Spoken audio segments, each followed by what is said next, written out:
nation, under God, indivisible, with liberty and justice for all. Thank you, Dick.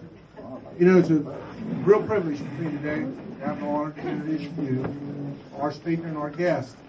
I want you to know that as this thing first developed nationwide, in terms of the sportsman, that his father and Don Jr. here was at the SHOT Show in Las Vegas in January. He was the only candidate out of 17 candidates that went to that event and stood up for sportsmen.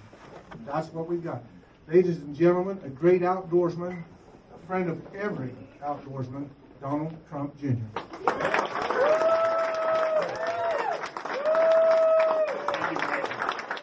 Thank you, everyone here at Rocky Boots. What a great American brand. It's great to be able to finally be here in headquarters and see everything that you've done. I've known about it for many, many years as an outdoorsman, as a hunter, as a competitive shooter, fisherman, everything. So thank you for all that you guys do, and thank you for having us here today. Thank you.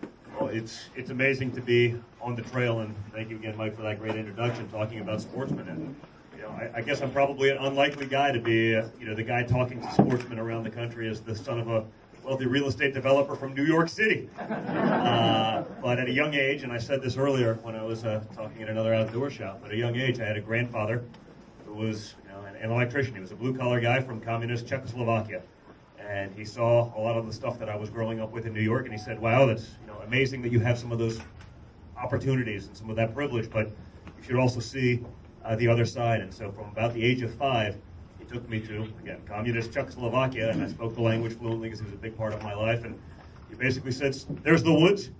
I'll see you at dark. It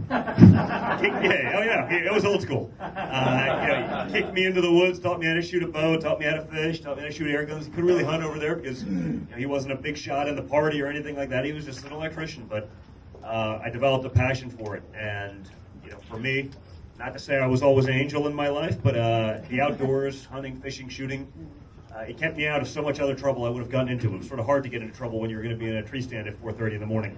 I think you all know what I'm talking about a little bit. Not that you're all angels either, but I'm sure you get it. And so for me, it became a big part of my life. It became a passion. Every time I saw someone, every time I had the opportunity to get someone else to take me into the woods, I did. And it was just some of the greatest experiences of my life. Some of my closest friends were really made around a campfire.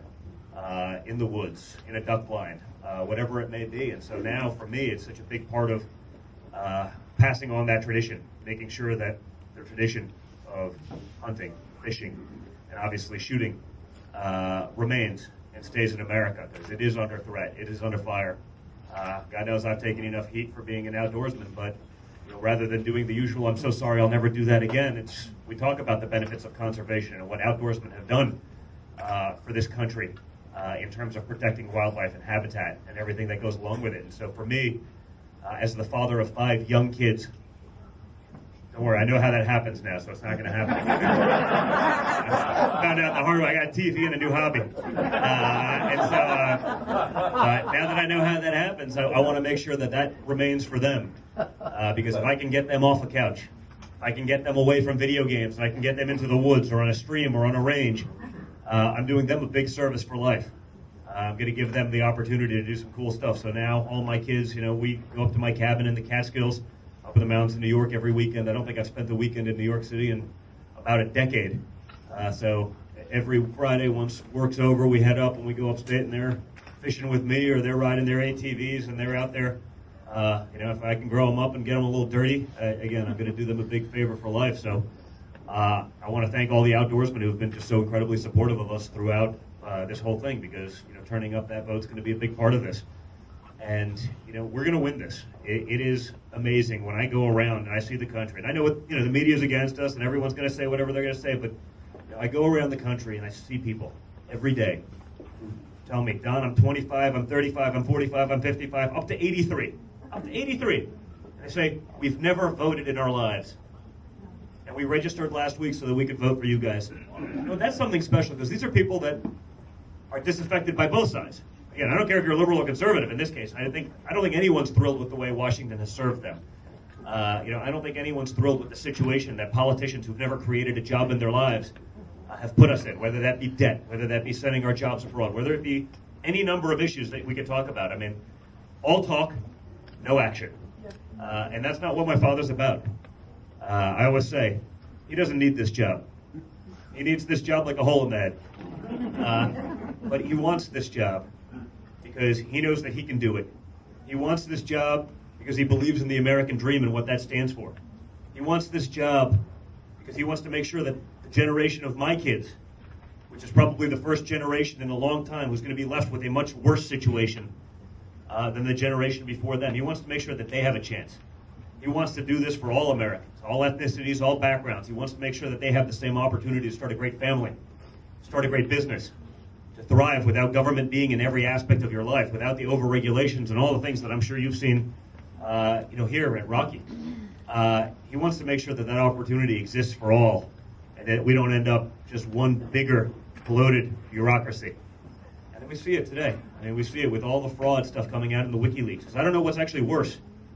The fact that those things happened, and we keep reading about it every day, more and more and more. And now you see the O'Keefe tapes, more and more corruption, lies, graft, stealing, pay to play. What's worse, that it happened, or that so few people on the other side actually care that it happened? Because that's what's disgusting to me as an American, as someone who believes in this country. So I think we have an opportunity to do something great. We have an opportunity to drain the swamp of D.C., as my father was, lately been calling it, when that's really what it is. So I think we have the opportunity to do something really special, and it's because of people such as yourselves who are getting out there, who are making calls, who are actively involved, who see what's going on and are trying to actually do something about it, because it stopped being a campaign a while ago, and it became a movement. And it's a movement because in my life, and I'm old enough now that I can say I've seen enough, I've never seen a politician be able to go speak 3-4 times a day to 10, 15, 25,000 people at a time. That's never happened. People have never seen that, not in our lifetimes. I mean, that's something amazing, and that's because everyone's fed up and they're ready for some real change or a change. So you guys are all a part of that, and I just want to say it's an honor to be able to speak here tonight, to be able to be a part of it, to be part of that team with you. It's been very humbling for me to be able to go around the country and just speak with groups like this all over the place, people who just come up to me at airports and they say, Don, thank you for allowing your father to do this. Yeah, that was my reaction the first couple times. I started looking around and be like, who are they talking to? I'm not sure I allowed him to do anything. But really, that's what it is. I mean, he's doing this for the American people. See some real change and get rid of the corruption that we've seen in D.C., and you guys are a part of that. And so it's an honor for me to be a small part of it with you. So thank you so much for having me here tonight, and I look forward to eating some wild game. I haven't gotten to do much hunting this year because been a little busy trying to save the free world. Just, my hunting season will start on November 9th. But I'm looking forward to some great game and enjoying the dinner. So thank you so much for all of what you guys do. It's just an honor to be a part of it again. Thank you.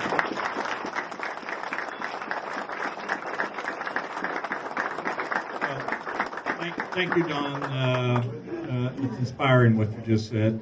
We're finally going to eat. And so we're going to let our guest of honor eat first. And I want to thank you for coming. I want to recognize the Edwards family once again, Joe, Jay, the whole family, and my brother Stuart. And let's quit talking, let's eat. Thank you.